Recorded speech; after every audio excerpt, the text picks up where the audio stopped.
let's do this. Let me draw. Okay.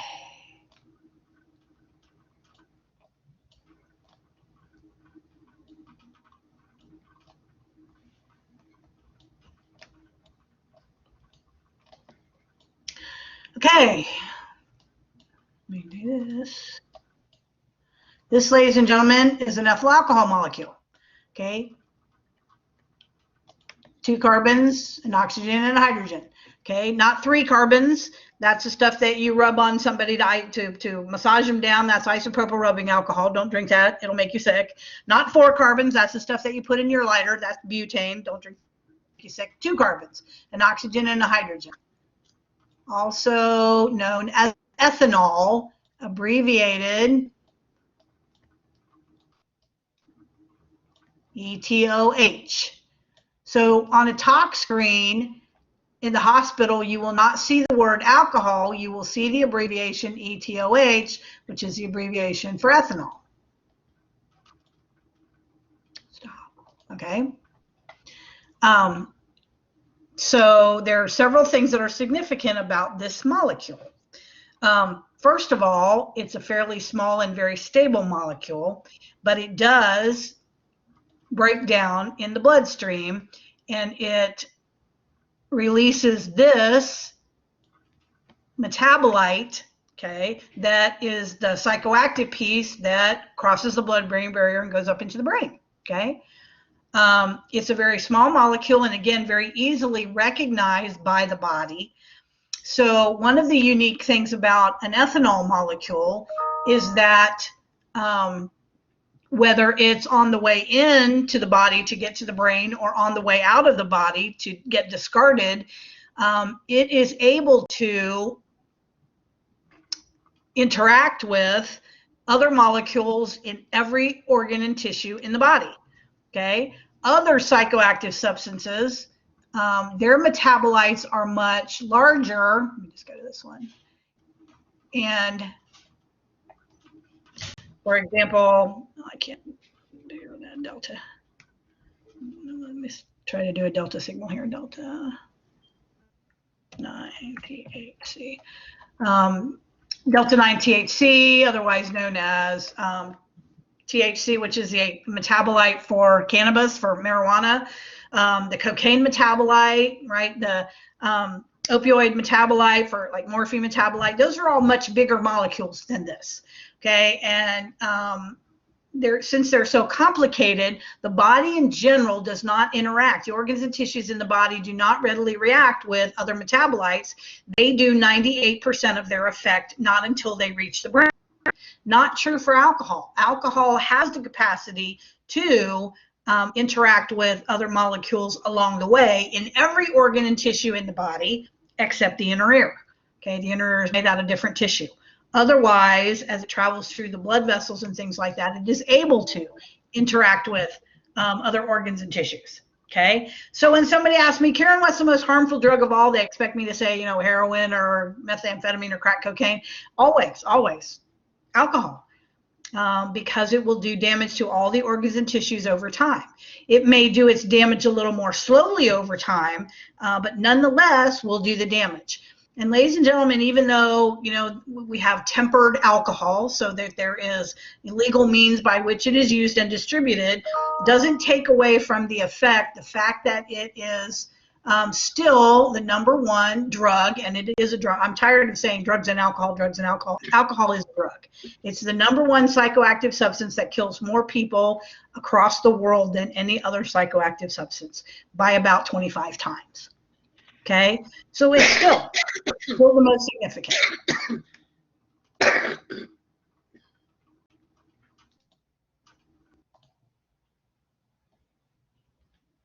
Okay. One of the other interesting things about this, now ethanol is what is produced. Ethanol, yeah, the stuff that you put in your gas tanks, right? You ever seen a movie where they take a bottle of booze or something and they pour it in, you know, like to a tractor or an old car or something and have it run, okay? Because ethanol is combustible, right? Or you can shove a rag into a bottle of booze and you can light it, and when you throw it, it explodes, right? Because ethanol is combustible. Ethanol is what is in every consumable form of alcoholic beverages, every one of them. Oh, did I mention it's combustible? Okay, okay.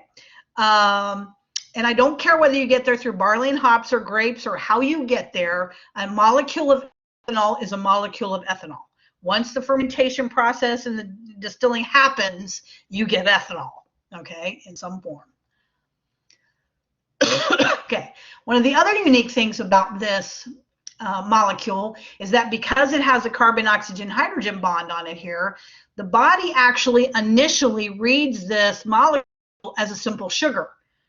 Okay, is this a sugar? No, it is not. As a matter of fact, when this metabolite breaks off, this metabolite is actually itself a weak acid, which is why alcohol is so hard on the stomach lining, because the stomach is already a very acidic place by nature, and now I'm putting molecules of acid on top of that. Okay, so it really lowers the pH level here, because the stomach is right around like 2.7, right, which is 5 is halfway to the pH balance goes to 10, right? Higher levels are basic, lower levels are acidic. So 5 is right in the middle. Well, the stomach is typically about a 2.7, so it's already pretty acidic. So with the acid from the alcohol, you can lower it to as much as 1.5. That's a very acidic place, and with that level of acid, it isn't unusual to start eating away at the stomach lining, for example, which is why some people develop ulcers from their drinking. Okay. This is not, however, right, a sugar. So what happens when the body thinks there is sugar is the substance gets produced from the pituitary gland that is designed to break down sugar, which is insulin, right? So insulin is produced, so insulin levels rise when it sees alcohol. Oh my goodness, sugar. But then it goes, wait, not sugar. And so they fall again. So what alcohol consumption does is spikes insulin levels. Okay. Now, there's other things that can spike insulin levels like that. See, sugars are the easiest substance for the body to break down. So when you have gone hours and hours and hours without food, let's say you've gone 12, 14, 16 hours without anything to eat, right? Your body begins to have symptoms from that, right? You can begin to feel lightheaded, or your stomach growls, you feel a little nauseous. You could even feel really lightheaded, and you could even pass out after enough time has gone by, right? You actually feel physical symptoms from the lack of ability to break anything down to get energy from it. And since sugar is the fastest thing to break down and get energy from, the insulin levels are spiking just to look for something. And that's really what's causing all the symptoms, are those spikes in the insulin levels looking for something to break down. Well, alcohol does the very same thing. Okay, well, I have people go, well, Karen, I don't feel like that when I'm drinking alcohol. Okay, of course you don't, because what you have to factor in are the mood chemicals in your brain, right? Because you told yourself when you drink alcohol, right, as you open the can, I'm gonna feel better now, right? So your own mood chemicals within the brain will increase with your messages of I'm gonna feel better now, or I'm gonna have fun now, or it's gonna be good now, or whatever it is you tell yourself when you start drinking. So the mood chemicals kind of override that physiological response, but it is still there. So I don't know what you all know about type 2 diabetes, for example, but type 2 diabetes is currently the most rampant disease in our culture today. You do have to have a predisposition to develop type 2 diabetes, but it's estimated that about 52% of the population today has that predisposition, that at some point in time or another, the body will develop type 2 diabetes. Now, most people think that things like poor diet and lack of exercise causes type 2 diabetes, but that's not true. You have to have that predisposition. However, things like poor diet and lack of exercise can increase the onset, right? Can turn on that gene structure for that type 2 diabetes. So poor diet and lack of exercise can increase the onset sometimes by several years. Also, another thing that can increase that onset, obviously, is the consumption of alcohol, because alcohol is messing with those insulin levels. It's faking them out, okay? It's making them rise when they don't need to be, and so it starts interfering with the natural insulin readings, if you will, in your body. So I know people, I don't know about you, but I know people who have poor diet, lack of exercise, and drink. Okay, all things that are going to trigger that predisposition for type 2 diabetes to kick in. And again, I don't know what you know about diabetes, but diabetes is very hard on all of the organ systems in the body. It's hard on the heart, it's hard on the kidneys and the liver, it's hard on the respiratory system, particularly the heart and the kidneys. And so it's not unusual to do damage to those things. My dad was diagnosed with diabetes when he was 53. By the time he was 64, he died of a massive heart attack. Okay, and when they opened up his body, he donated his tissue for diabetes research. And when they opened him up, they couldn't believe how much damage had happened to his heart tissue in that short amount of time, from 53 to 64. So it's really, this is not a disease you want to invite into your life any sooner than you need to. But alcohol is one of those things that can trigger the onset of type 2 diabetes. And once you've been diagnosed with type 2 diabetes, drinking alcohol is completely contraindicated, okay? Because again, it's messing with your insulin levels. So it will interfere with any medications that you're taking. It can, if you're already insulin dependent, it can actually put you into a coma, okay? Hypoglycemic coma. So it's contraindicated. Even though I've seen people keep doing it, it's very, very risky for your health to do that, okay? And this is all happening just in the bloodstream. We haven't gotten to the brain yet. Okay, so we go with that. All right, then we got one more thing we're going to do in the bloodstream here. We're going to do we got one more little drawing we're going to do here. Let's do. I know I'm such a great artist. You guys just hang with me here. 2, 3. So, Karen, I have a question. 6, yes. In the book, it shows ethyl alcohol. So what the compound that you gave us, that molecule for the ethanol, the C2OH, that's not the same as the ethyl alcohol, because this is... Yes, it's ethanol. Okay, so yes. They're two different things. No, they're the same thing. Okay, so it's actually 2C2H2OH, right? Yeah, those little lines I drew on the C's, those are all represent. They all represent hydrogen molecules. Okay. So it would be C2H5OH. Right, that what it is.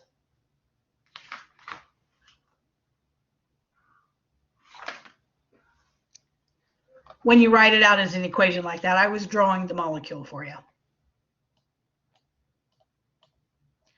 I've had 5 years of chemistry.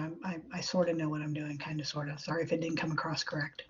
Oh no, well I know you know what you're talking about, but I didn't know if they were the same thing. Yes, ethanol is ethyl alcohol. That's the short name. Ethanol is the short abbreviation for ethyl alcohol. Okay. Okay, so, and these, again, these lines here, I'm not going to draw all the H's. All those lines here represent bonds to hydrogen molecules.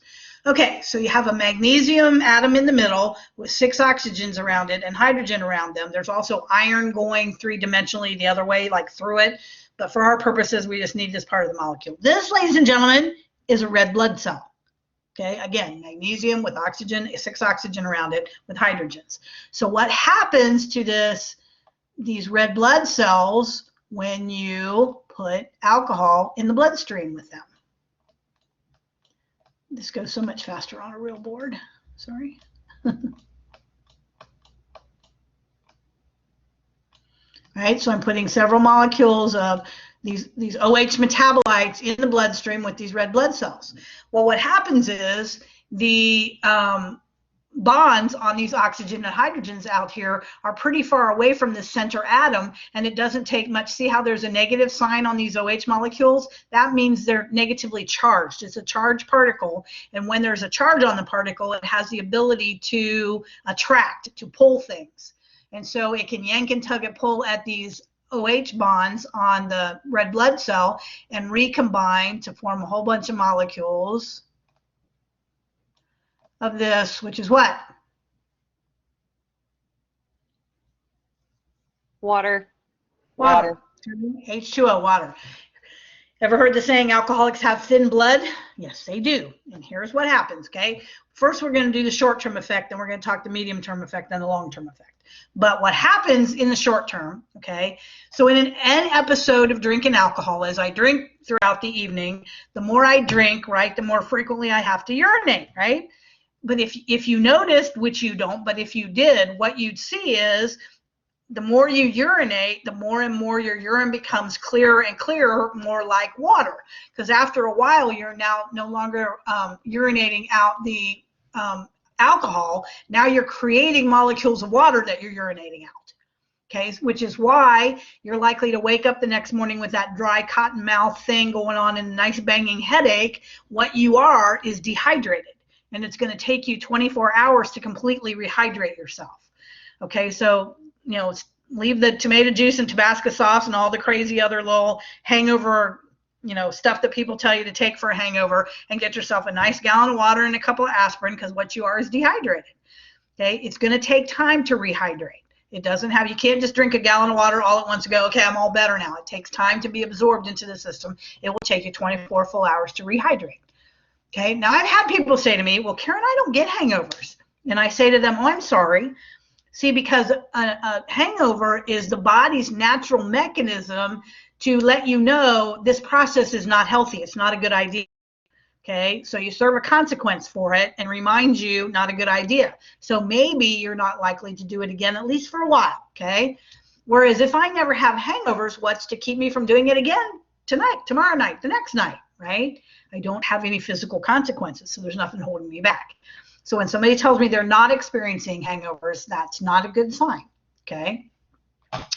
So then the medium-term consequence of this is that if I am breaking down red blood cells and creating molecules of water, what this is doing is changing the ratio in my bloodstream from its set point, right, its homeostatic set point, to something different. One of your homeostatic set points, in addition to your blood pressure, your body temperature, and so forth, your respiration rate, is the ratio of red blood cells to water molecules in your bloodstream. Okay? And so I'm changing that. If I drink 3 drinks once a week or more, I begin to change that slightly. The more heavily I drink and the more frequently I drink, the more drastically I change that ratio. And if I consistently, I can leave that ratio changed for a long time. Although then what happens if I take the alcohol away for a week or so? Okay, the body will fight back to regain its natural homeostatic balance. Okay, I don't know if you guys realize it or not, but when you have one of those days where you just kind of don't feel right, and you just, like, you're biting people's heads off and life is just not right, and you're just, okay, it's very likely that there may be something physical going on with you that you don't really recognize. It's subtle enough that you're not realizing it. Like maybe you're trying to fight off an infection, a virus or a bacterial infection or something that hasn't become full blown yet, so you can't see it, but your body is fighting the symptoms from it, so you don't feel quite right. Right? You cannot separate the physical self from the mental and emotional self. We are all one being. And I say that because this is the same kind of process. I counseled children and adolescents for the first 7 years that I counseled. And I used to do groups all the time with the kids, and we'd talk, and I'd say, well, the kids would say, well, Karen, mom and dad come home and drink 4 or 5, 6 beers most nights and stuff, but it's not like they're falling down drunk or they're smacking anybody around, so what's the problem? Okay, I'd say, okay, what would happen, do you think, if we took mom or dad's beer away from them? Oh, you don't want to do that, right? Because they know that there would be a mood change. They know that they would get moody about it. And that's connected directly to those shifts in the body that take place when you add a chemical to it.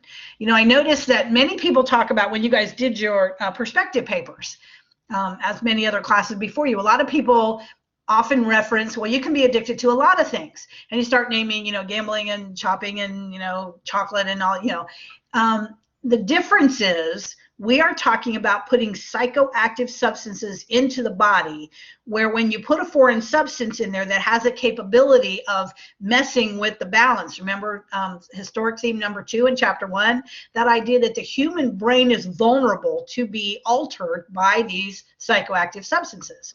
Okay, that's not what's happening in non-substance related addictions. Okay, we're not doing that mechanism when we're gambling or we're shopping or those kinds of addictions that we're going to talk about in chapter 7. And we're going to talk about what's going on in the brain, but it is not this. It is not foreign substances are rearranging and altering what's going on in the brain. For some people's brains, right, some of those changes are permanent, which is where the cravings and stuff come from that we've been talking about. So that's the medium-term effect, is that shift in that ratio. The long-term effect is piggybacked off of these oxygen molecules are nutrients, proteins, amino acids, carbohydrates.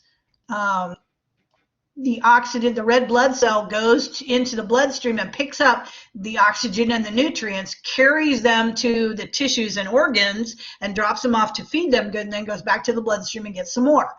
The red blood cells are so important because this is the transport mechanism that feeds your body. Okay, your organs and tissues get fed through this mechanism. So what happens then if I take these oxygens and hydrogens and I combine them and make H2O out of a bunch of them? What happens to these nutrients? Well, the nutrients actually end up being sifted out through the liver as garbage and never get to the organs and tissues to feed them like they're supposed to, which is why late stage alcoholism looks a lot like starvation, because it is. Okay, these nutrients are not getting where they need to go to feed those organs and tissues. So you see people drop weight. You see the stomach bloat because of the excess of the water retention. Their stomach will bloat, but they'll drop weight.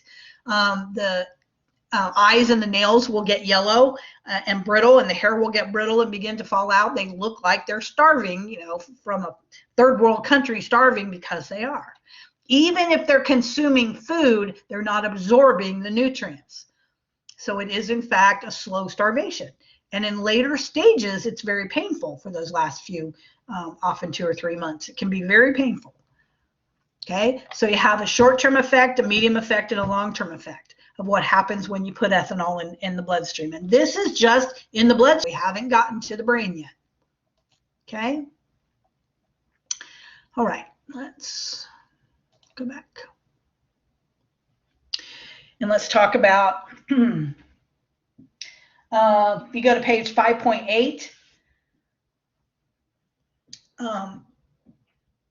we're going to talk a little bit about absorption. Okay, make sure I start this conversation out well. So did you ever wonder, let me do it this way. Let's do metabolism. Metabolism is taking a substance and breaking it down and then discarding the waste, right? There's a cycle to metabolism. How fast can a body do that?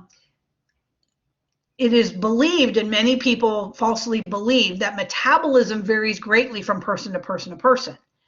Okay, that's not exactly true. What actually varies is brain chemistry in this way. Follow me if you can, okay?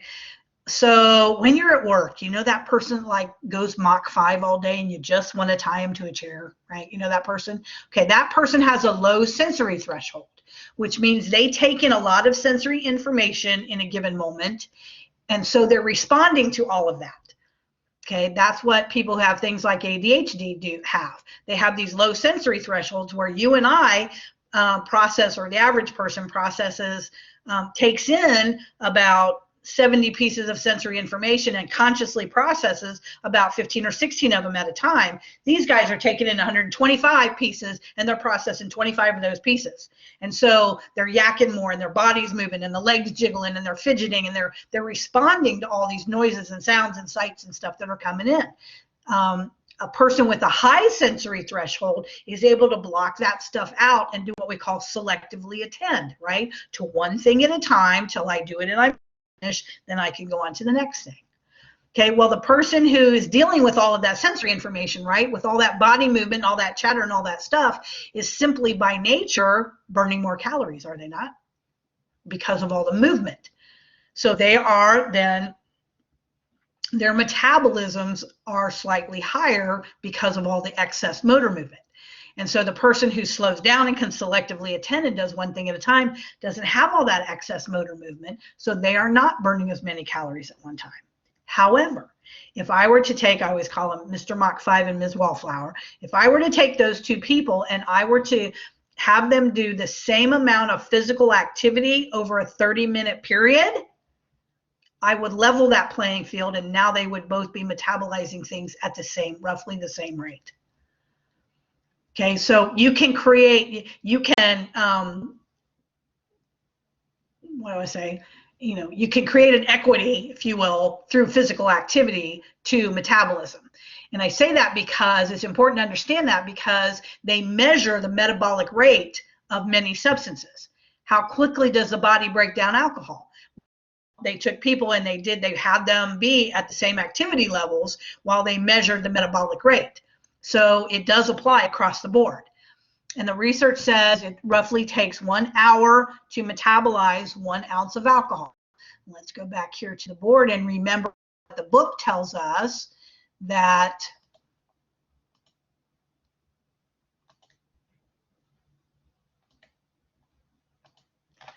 that 1 ounce of alcohol is equal to, I just have to go back here first, I forget that, equals 1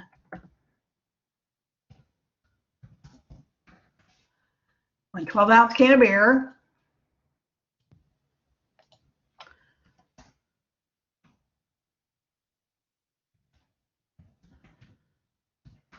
right, 1 6-ounce glass of wine. Now that's the good stuff, not the Boone's Farm, okay?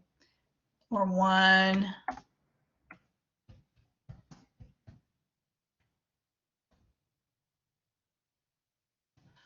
1-ounce shot of liquor. Okay, what they're saying here is there is the same number of molecules of ethanol in each of these. So in a 12-ounce beer and a 1-ounce shot of liquor, we are saying there are roughly the same number of molecules of ethanol. The beer is just bigger because there's water added to it. Okay. And so when I have people say, well, Karen, I don't drink that nasty liquor stuff anymore, I just drink some beer.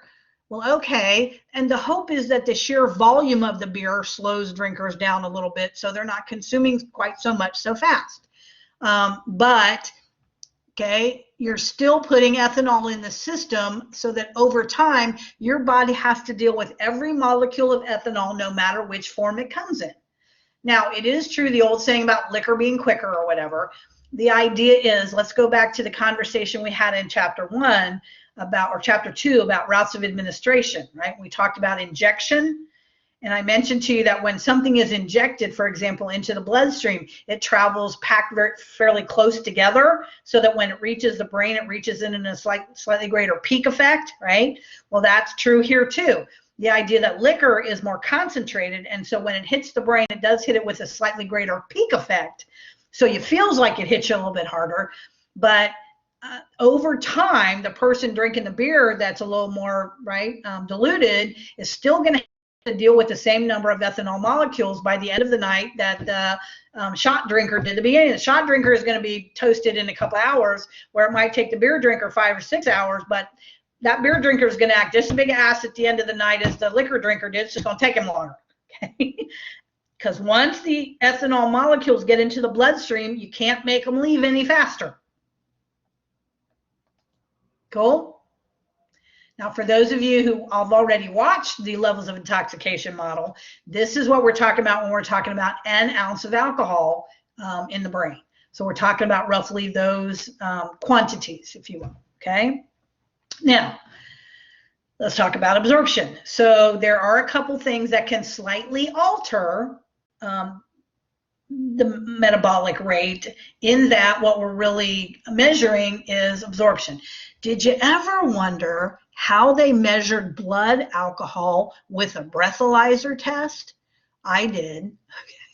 And so what I learned is what happens scientifically is that you blow air, a breath of air, right, into this apparatus, and that machine calculates the number of molecules of ethanol it reads in that breath of air. Okay, it puts it into a mathematical equation, which is why it comes up with a number. Okay, now part of that mathematical equation actually includes your body weight. All right, and where do they get your body weight from? You get it from your driver's license, right? Now, I had a guy go home one night from group. That's all the explanation I gave one night, and they all went home from group. So the guy calls the trooper the next morning that arrested him, calls him and says, "Oh, my arrest it's all bogus because the weight on my driver's license is wrong. So that test was wrong." So the trooper calls me and goes, "Karen, what are you teaching these people?" I'm like, okay. I didn't finish explaining it to that guy because the deal is you cannot significantly affect that equation within about 50 pounds. Okay, and most of us are within 50 pounds on our driver's license. If you're not, if you lost or gained that much weight, okay, since the last time you got your driver's license, you need to go get another driver's license now, because your driver's license is allegedly supposed to be a relatively accurate way to identify you. And so if your weight has changed that significantly and you have not updated it, then it's not really a true representation. So what they're really testing then, what the correlation is the absorption. So when I blow into that apparatus, how many molecules of ethanol is in that breath of air? Well, the best way I've come to explain this is like this. We're going to take a 1 foot, now stay with me here, a 1 foot by 1 foot square piece of carpet. We're going to put it over here, right? And we're going to take a 1 yard by 1 yard piece of carpet. We're going to put it over here. I'm going to take a gallon of water and I'm going to pour it on each one of those pieces of carpet, right? What's going to happen? The bigger piece of carpet has more surface area and is going to absorb more of the water, yes? That little piece of carpet is going to have a hell of a time trying to absorb all that water. As a matter of fact, there's very likely going to be water standing on top of it, yeah? Okay, so the same thing is true with people. Okay, so I used to use my partner all the time. When I worked in detention, they always paired us up, males and females, in juvenile detention. And my partner was 6'4", 240. Right, and at the time I'm still 5'2", but I was at the time 140. So I used to say, so if he and I drank a beer and 30 minutes later we both blew on the breathalyzer test, I would blow higher on that breathalyzer test than he did. Why? Because he has more surface area in his stomach and esophagus to absorb the alcohol. So he'll have less molecules left over in his breath of air. Whereas I'm not going to absorb as much, so I'm going to have more molecules left over that the apparatus is going to read, right? So what we're actually measuring is absorption rate. And it's a correlation to blood alcohol, but it is not a direct measurement of blood alcohol, which is why I'm not a fan of them always pulling out that stupid chart and going, oh, you blew a 0.12, you've had 5 drinks. Okay, it's not that accurate. It's very close. It's a good ballpark. It's a really good ball. You didn't blow a 0.12 and only had 2 drinks. Okay, that's not happening. Okay, so and that's the universal answer, right? How many did you have? 2. I've learned to ask 2 what, because 2 12-ounce or 2 40-ounce. Oh, okay, there's a difference there anyway. So it's a correlation at best, but it's not exactly accurate. And they don't teach those people in the academy that, so they all think it's accurate. It's close. So what are they really measuring is absorption. Now there are a few things that can, to some degree, speed up or slow down absorption rate a little bit. Not so significantly that it's going to completely mess up that test, but enough so that, remember the levels of intoxication, so that it will take a little longer maybe to move through the levels of intoxication because things are going to compete with the alcohol to get absorbed. So on page 5.9, at the very top of the first column, there is some bulleted points that talk about things that speed up absorption rate and things that slow it down. So the things that increase are things like increasing the quantity consumed, obviously, and the concentration, because the greater the concentration, right, the more molecules there are to be left in that breath of air, not to be absorbed. And then the second bullet, though, says drinking on an empty stomach. Now, if I don't have any food or drink in my stomach to compete with the alcohol to be absorbed, yes, I will absorb it faster. However, It is not appropriate to say, I have my clients who say, well, Karen, I got drunk because I didn't have anything to eat all day long. No, baby, you got drunk because you had 10 beers. Okay, let's call it what it is. All right, it just took you a little longer. Okay, that you had food in there. So it's not an excuse for how much more drunk you got. It will get absorbed a little faster if you have an empty stomach, so you'll feel it happen. Remember, it takes 15 to 30 minutes. If you don't have any food in your stomach, you might feel it closer to that 15, 17 minutes than you will to the 20, 25 minutes. That's really what absorption is going to affect a little bit more. Using the high concentration things, guys, do yourself a favor, man. Save your stomach linings, because here's the deal. Your brain doesn't really notice the difference in intoxication beyond anything beyond 80 proof. Okay, 80 proof is enough to get you smashing drunk. Okay, really for real. Okay, so everybody running out to get the Everclear and the moonshine. Oh my God, this is 101 proof moonshine. Okay, the only thing extra you're doing with that is tearing up your gut. Okay, it's eating away at your stomach lining. So do yourself a favor and stay away from the really, really high volume stuff, proof wise, because it's not really getting you any drunker. Now remember, never underestimate the power of your own mood chemicals. You think it is. Okay, and you're telling yourself it is, so you believe that it is, but the truth is your body is not noticing that big a difference enough to justify the amount of damage you're going to do to your stomach.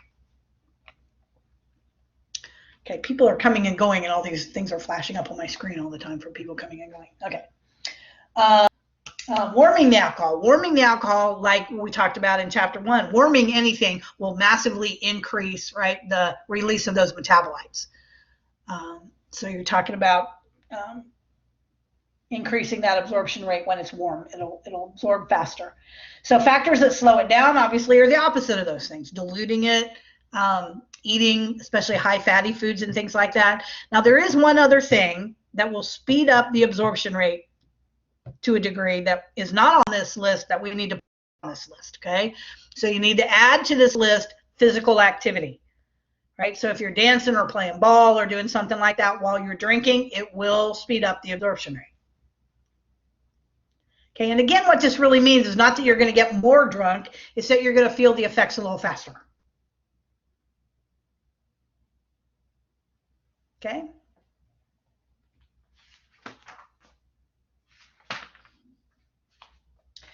Now, a lot of the rest of this chapter really talks a lot about I do like that there's a section in here on digestive system and liver disease. I hope you read those. It's a really good chapter, and it tells you a lot of really good things. I'm just picking out the highlights for our purposes. It goes in and talks about addiction and that kind of stuff. A lot of this information I'm going to handle in a different way if you take chemical dependency 2 with me, okay? So for the purposes here, we need to understand what the alcohol does. And if you've already watched the levels of intoxication model, you got the feel for the fact that the higher the concentration, the more parts of the brain that become affected, right? And behavior, it affects behavior. So I'm sure that many of you, hopefully, if you watched it, many of you recognize those different stages. You know, have seen people start out kind of being cool and being mellow, and all of a sudden be just louder than I'll get out, okay? And they're just, and they don't think that they're disturbing anybody else or anything, because to them they're not being loud. They still hear themselves at the same volume because their sense of hearing got numb. But in fact, they're being way louder, which is why nobody calls the cops because of the loud party until 2 or 3 hours into the party. Then they get called because your sense of hearing is getting numb. I can't tell you how many times I had somebody on a domestic violence charge that told me, Karen, I didn't push him that hard, or I didn't hit her that hard. Yeah, you did. When your sense of touch is so numb, you're not able to really tell how hard you're pushing or pulling or smacking her, and so you can do a lot more damage than you realize you can. So those things are very real. Emotional arousal happen, right? You've seen that. We're going along, everything's pretty cool, we're having a good time, everybody's laughing, and all of a sudden somebody gets stupid, right? Somebody gets stupid because they reached emotional arousal first. A lot of times it's the bigger people, right? Because we all learned that bigger people can drink more than little people, right? The only reason us little people can drink so much is because we're cool, right? We drink you under the table because we're cool. No, it's got nothing to do with it, right? It has to do with your tolerance level. Remember when we did tolerance last time? So the amount of army of enzymes you're able to produce to break down alcohol is what determines how much you can drink. Just because you're bigger doesn't mean you have a bigger army of enzymes to break down the alcohol. It means you can absorb more, okay, but it doesn't mean you have a bigger army of enzymes to actually break the alcohol down better. So the problem is, and what happens to a lot of our bigger friends, especially the big guys, is they guzzle and they drink quickly and they drink a lot thinking they can handle it. And then 30 minutes later, man, when all that stuff hits them, they fall like a ton of bricks, right? Now they're ready to fight and they're acting stupid, and here we go, yes? And now they're bigger than everybody else, so we got a problem on our hands. And, you know, if you listen to the video, emotional arousal at that point in time, you guys, people are not rational anymore. You cannot talk them down. So quit trying. You need to get them out of there. You need to take them someplace else. You need to get them home or whatever. But then you need to throw them in the shower and feed them, not put them to bed first, right? Did y'all get that from the end of the video? That's another myth about thinking you just put a drunk to bed. No, you don't. Spend an hour or two with them first. Begin to get them sobered up. Take the edge off. Begin to get them sobered up before it's safe for them to. Because you don't know how much more, as drunk as they are at that moment, you don't know how much more is still in there to be absorbed. So maybe they're not at their peak yet. You need to wait it out until you begin to see them come back down. Then you know they've reached their peak and no more is there to be absorbed. Because too much alcohol, okay, will make you comatose. And too much too fast can kill you. I don't know why we really don't think about, you know, I've had many people go, well, I never thought about that. Yeah, too much too fast will kill you. And we have these generations who just think it's okay to, you know, pour a pitcher through the beer bong down somebody's throat, right? And how much is too much for that person? Well, you don't know until you kill them, right? They say that in the video. And I have been to some of those funerals. So I know that happens. Let's talk for a minute about energy drinks and alcohol, okay? The problem with the energy drink, they always market those energy drinks. Oh, it's like a couple cups of coffee. No, it's like 2 pots of coffee that can stand up and walk away. I'm just saying.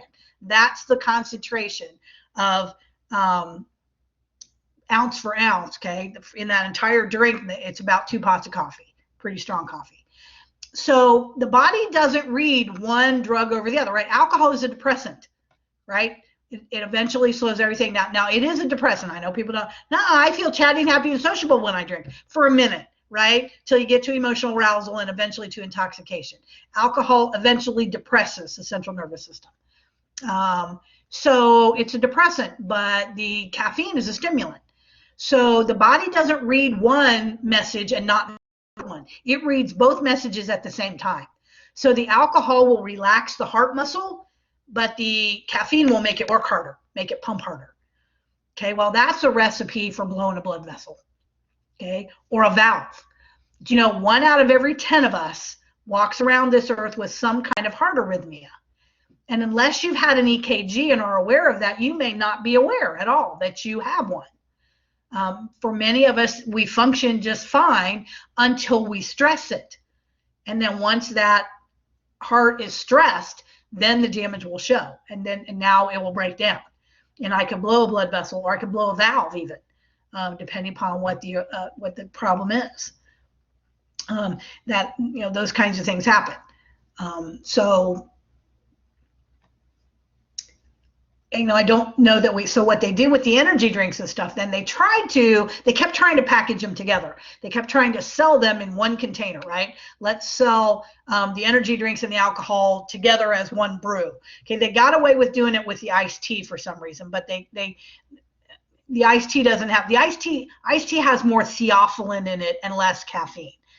Tea is not that high in caffeine. I don't know if you guys know that or not, but so they can get away. But the higher levels of caffeine drinks, the research is pretty clear that those two things together are potentially very risky.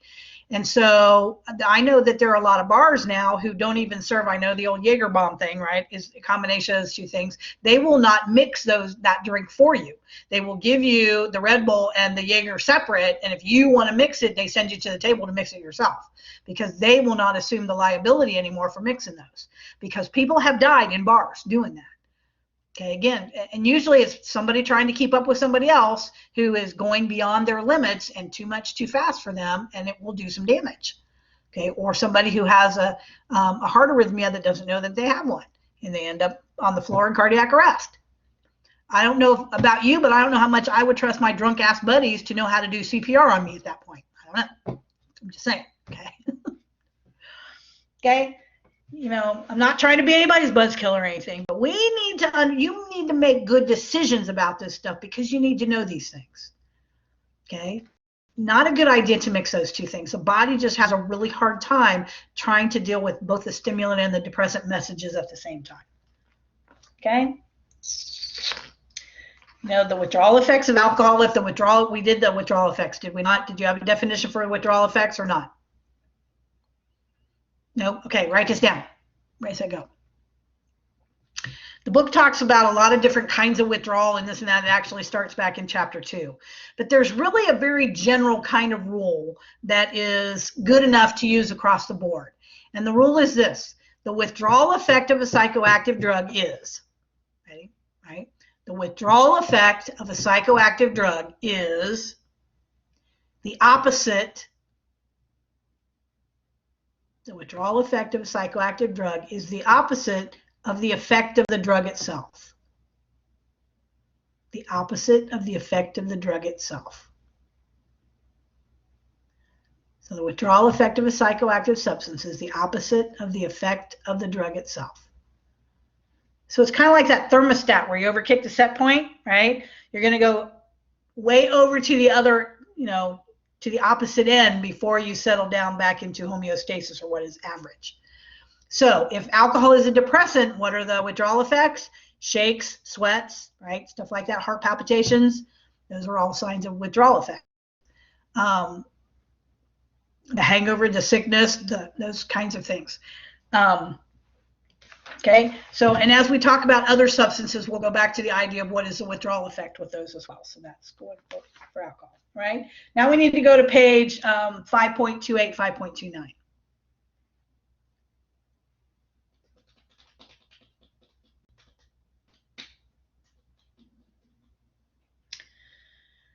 And the last piece I want to talk about from the chapter has to do with alcohol and pregnancy. Okay, so the big part of the conversation actually takes place over here on page 5.29, and it starts in the second column where they talk about fetal alcohol spectrum disorder. Okay, they used to call it fetal alcohol syndrome. We have gotten more sophisticated with the conversation, with the research and so forth, and we know that it's a disorder that happens on, much like we understand now about autism that we didn't used to. It's not either that you have it or you don't, and it's not just that it is one thing that comes in degrees. It is several components together that you measure.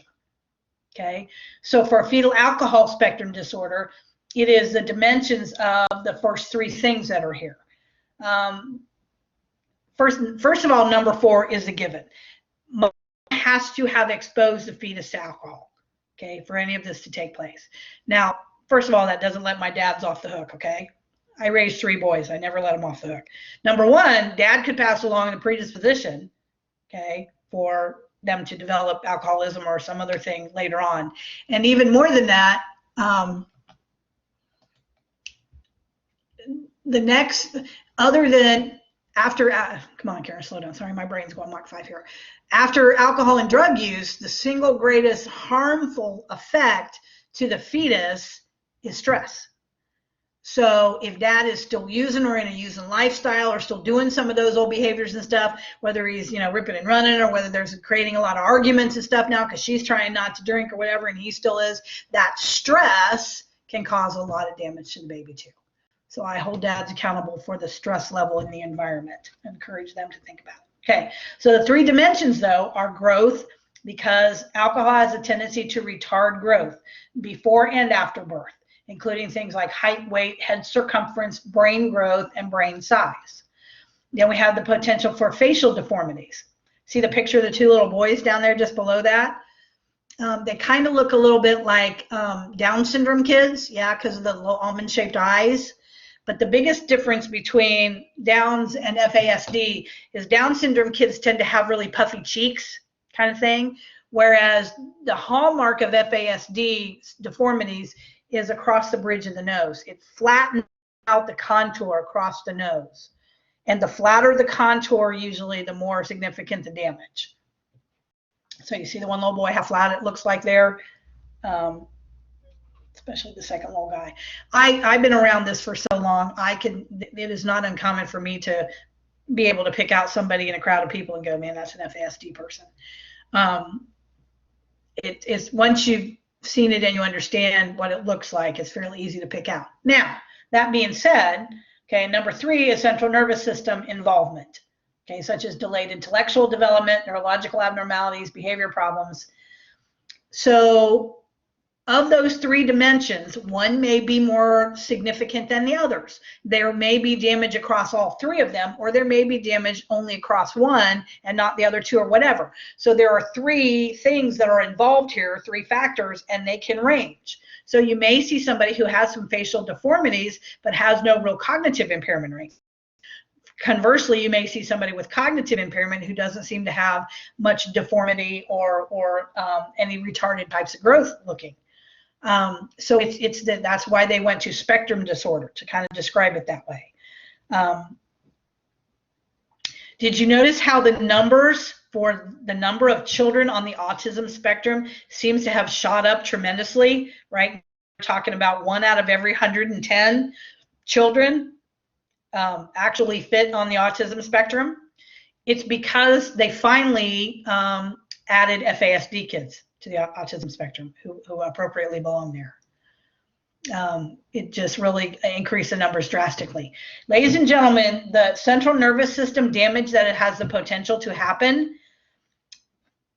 alcohol exposure to a fetus, hear me say this, is still the #1 cause of what we used to call mental retardation. Now we call it cognitive developmental disability, but we all know it formally as mental retardation. #1, and it's completely preventable. And here's the deal.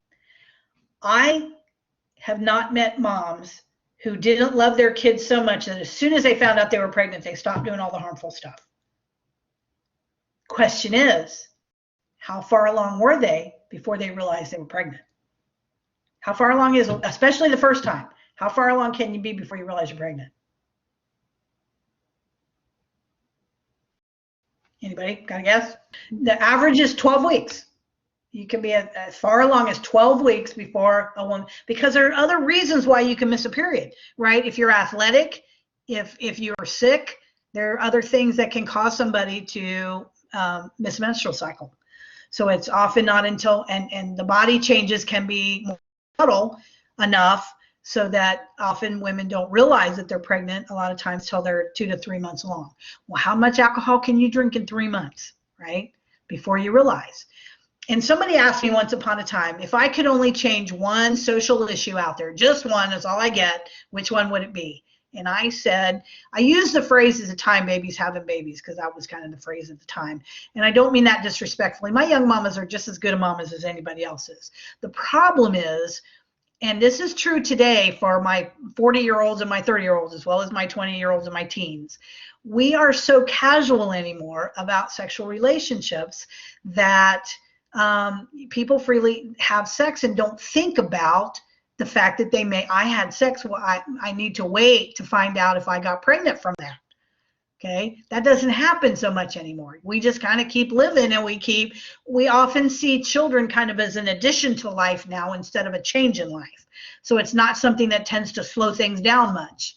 You know, I know back in my generation and before that, there was a cognizant thing about if you had sex, you're going to wait to see, unfortunately, if you were pregnant or not before you resumed other kinds of activities and things. That was not uncommon. But that's so not how it happens today. There's a very much more casual kind of conversation around it. And I think that's, and I'm not blaming anybody or whatever, you know, the culture kind of took off in that direction. But I think it's very real, and I think it's why we have so many more children today who fall on this. I don't think it's intentional. I've never met a mom who wanted to hurt their baby. I never met a dad who did either.